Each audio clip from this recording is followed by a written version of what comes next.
Hello friends, ఈరోజు గురువారం. పోయిన గురువారం నేను ఒక స్టోరీ చెప్పాను, అదే కంటిన్యూ ఇవాళ. ఈ యొక్క ఈ యొక్క సీరియల్, వీక్లీ సీరియల్, దీని పేరు ఏంటంటే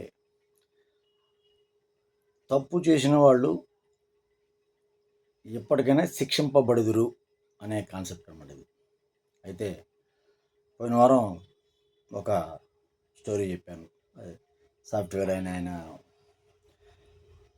ఊరు పోసుకుని చనిపోయాడు. తెల్లారి పొద్దున్నే వాళ్ళ ఫ్రెండ్స్ అందరూ చూసి షాక్లో ఉన్నారు, ఏమైందో తెలియదు. అయితే పోలీస్ డిపార్ట్మెంట్ వాళ్ళు వచ్చారు, శవాన్ని పోస్ట్మార్టం తీసుకెళ్లారు, ఇన్వెస్టిగేషన్ చేస్తున్నారు. ఫ్రెండ్స్ని వాళ్ళందరినీ ఎంక్వైరీ చేశారు. ఏమో సార్ మాకైతే తెలీదు, రాత్రి ఏదో భయపడ్డానన్నాడు. ఏం జరిగిందని మేము కూడా అంత దీర్ఘంగా మేమేమి అతన్ని క్వశ్చన్ చేయలేదు. తెల్లారి చూస్తే ఇలా చనిపోయి ఉన్నాడు అన్నారు. పోలీసులు వాళ్ళు చెప్పింది రాసుకున్నారు, వెళ్ళిపోయారు. అయితే ఆ అపార్ట్మెంట్ దగ్గర ఒక కానిస్టేబుల్ని డిపార్ట్మెంట్ వాళ్ళు పెట్టారు, వాచ్మెన్ ఉన్నాడు, ఎంక్వైరీ జరుగుతుంది. ఓకే. అయితే ఆ అపార్ట్మెంట్లోనే సెకండ్ ఫ్లోర్లో రంగనాథ్ అనే ఒక వ్యక్తి ఉన్నాడు. ఈ రంగనాథ్ అనే వ్యక్తికి భార్య ఉంది. భార్య ప్రెగ్నెంట్ కావడం వల్ల అలా పుట్టింటికి వెళ్ళింది. అయితే ప్లాట్లో రంగనాథ్ ఒక్కడే ఉంటున్నాడు. రోజులాగా రంగనాథ్ ఇంటికి వచ్చాడు, ఒక్కడే ఉన్నాడు కదా, భోజనం చేశాడు.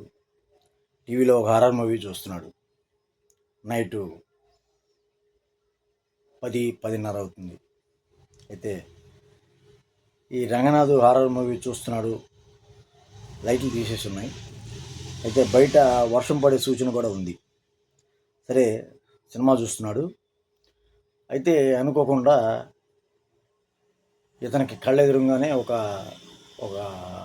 బ్లాక్ షేడ్లో ఒక ఆకారం తిరుగుతున్నట్టుగా కనిపించింది. మనోడు ఈ రంగనాథ్ అనే వ్యక్తి సినిమా చూస్తున్నాం కదా ఏమన్నా అనుకుని పెద్ద పట్టించుకోలేదు.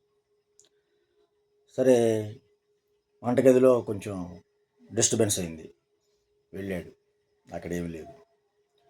సరే వచ్చి మామూలుగా మళ్ళీ పడుకుని టీవీ చూస్తున్నాడు. టీవీ సడన్గా ఆగిపోయింది.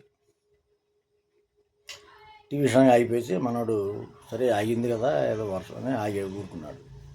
మళ్ళీ టీవీ ఆన్ అయింది. ఇతను రిమోట్ నొక్కకుండా మళ్ళీ టీవీ ఆన్ అయింది. ఏంటి ఎలా జరుగుతుంది అనుకున్నాడు. సరే మనోడు పడుకునే ఉన్నాడు. అయితే ఒక గాలిలోనే ఒక మనిషి కనపడకుండా తనకి ఒక 4 అంగుళాల సైజు ఉన్న మేకులు 2 అలా అతని పాదాలు దగ్గర వచ్చినాయి. మన రంగనాథ్ ఏం అర్థం కాదు, అలా చూస్తుండిపోయాడు. ఈ 2 కాళ్ళల్లో ఈ 4 అంగుళాల మేకులు 2 కూడా ఒక సుత్తితో ఎవరో కొట్టినట్టుగా కొట్టారు. మనవాడు విపరీతమైన కేకలు, బాబు అమ్మో అమ్మని కేకలు పెడుతున్నాడు.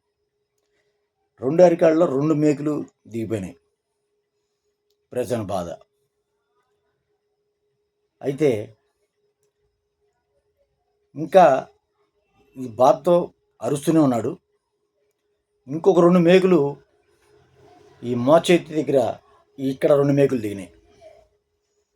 భరించలేకపోతున్నాడు, అరుస్తున్నాడు, కేకలు పెడుతున్నాడు, ఎవరికి వినపడట్లేదు.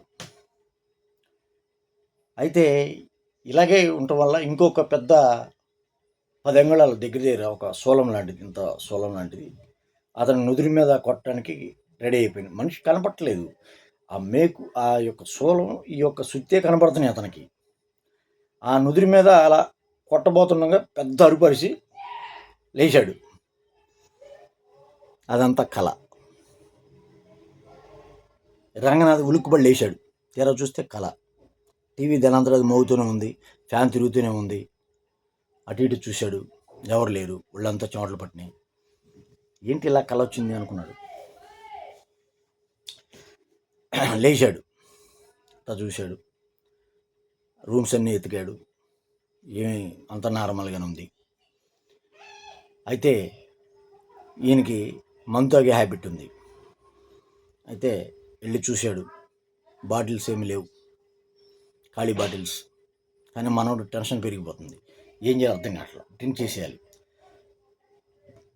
వెంటనే సెకండ్ ఫ్లోర్ నుంచి కిందకు వచ్చాడు. వర్షం పట్టడానికి సిద్ధంగా ఉంది పైన వాతావరణం. కిందకు వచ్చాడు. కింద కానిస్టేబుల్ ఒక ఆయన పెట్టారు కదా డిపార్ట్మెంట్, బాబు ఏంటి మీరు ఈ టైంలో బయటికి వెళ్తున్నారు, వెళ్ళొద్దంటాడు. కాదు సార్, చిన్న మెడిసిన్ ప్రాబ్లం సార్, అర్జెంటుగా మెడిసిన్ తెచ్చుకోవాలి, ప్లీజ్ కోఆపరేట్ చెప్పి కానిస్టేబుల్ని బతినాడు.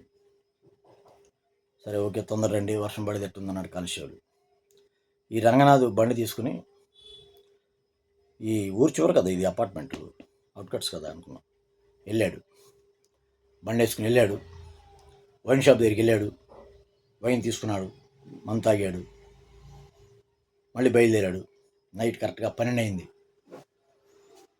12కి ఉంటాయి కదా బార్స్ ఉంటాయి కదా, సేవింగ్ చేశాడు, శుభ్రంగా బండి తీసుకున్నాడు. ఈ లోపల పడిన టెన్షన్ అంతకి అంత టెన్షన్ లేదు. అయితే బండి తీసుకుని బయలుదేరాడు. బయలుదేరుతుండగా వర్షం స్టార్ట్ అయిపోయింది. వర్షంలో ఈ బండి బర్స్ట్ అయిపోయి కంగారులో మనోడు బండి పడిపోయింది. ఏం చేయాలి, ఇంటికి వెళ్ళాలి. సరే బండి అక్కడ వదిలేశాడు. నడుచుకుంటూ స్పీడ్గా నడుచుకుంటూ అపార్ట్మెంట్ వైపు రాసాగాడు, వస్తున్నాడు. అయితే ఇతనికి వర్షం పెద్ద అయింది, ఏం చేయాలని ఒక చెట్టు కింద ఆగాడు. చెట్టు కింద ఆగితే వర్షం తగ్గట్లా. మనవాడికి భయం స్టార్ట్ అయింది. ఇందాక రూమ్లో జరిగిన సంఘటనలు గుర్తుకొస్తున్నాయి. సిగరెట్ కాల్చాడు. సిగరెట్ కూడా తడిసిపోయినాయి, వర్షం కదా తడిసిపోయినాయి. టెన్షన్ బాగా పెరిగిపోయింది. ఏం చేయాలో అర్థం కాలేదు. నేను అర్జెంట్గా ఇంటికి వెళ్ళిపోవాలని చెప్పి మళ్ళీ చెట్టు దగ్గర నుంచి మళ్ళీ నడక సాగించాడు. ఈ శ్మశానం కూడా ఇంటి దగ్గర అపార్ట్మెంట్